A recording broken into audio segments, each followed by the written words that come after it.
Ladies and gentlemen, welcome back to the channel and welcome to episode 12 of my Borderlands 3 Legendary Weapon series. Today we're going to be taking a look at the Hornet, which of course is making its return from Borderlands 2, and not much has really changed honestly. It's still a top tier corrosive weapon, and it's really useful in any situation where corrosive damage is viable.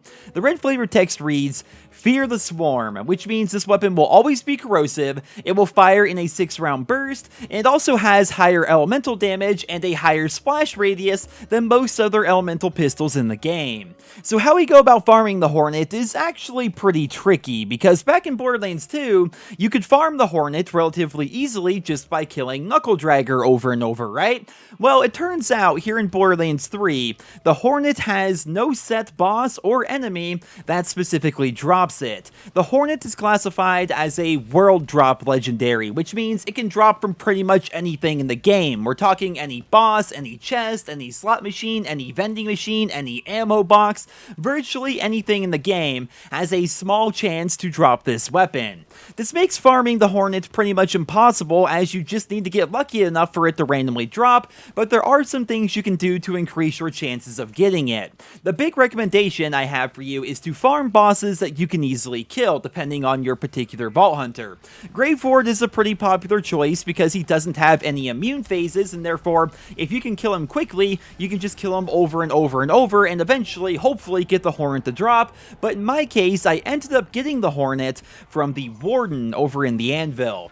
Now, you may be thinking, is it even worth going for a weapon like this that can only drop randomly? Well, the answer is kind of both yes and no, right? You see, right now, corrosive weapons are in kind of a bad state. In the current game, they're pretty ineffective against normal health enemies as well as shields, but they're really good against armor and robots. The problem is, there aren't very many robots or armored enemies in the game outside of the Malawan enemies, right? Which makes corrosive one of the weaker elements in Borderlands 3. The thing is, however, it's already been confirmed that we're going to be getting something called a Malawan takedown in the near future. Now, for those familiar with the Borderlands franchise, a takedown is essentially going to be a raid. There's going to be an insanely tough Malawan-themed raid boss, and presumably a bunch of other Malawan-themed enemies, which means that corrosive weapons are likely going to be some of the best weapons you can use while in that takedown.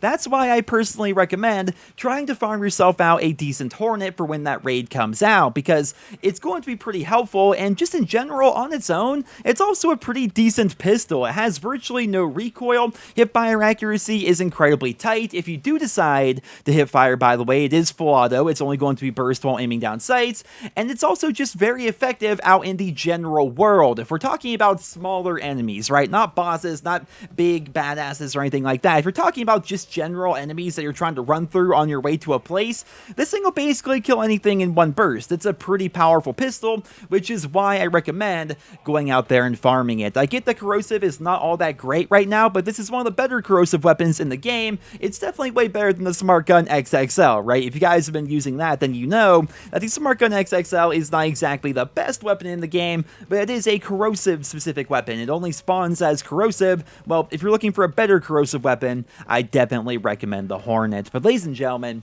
there you have it. There is episode 12 of my Legendary Weapon Guide series here for Borderlands 3. I hope you guys all enjoyed it. If you did, please drop me a rating. Be sure to subscribe for more guides like this one, and I hope you guys all have a wonderful day. A good hunt. Too many to count.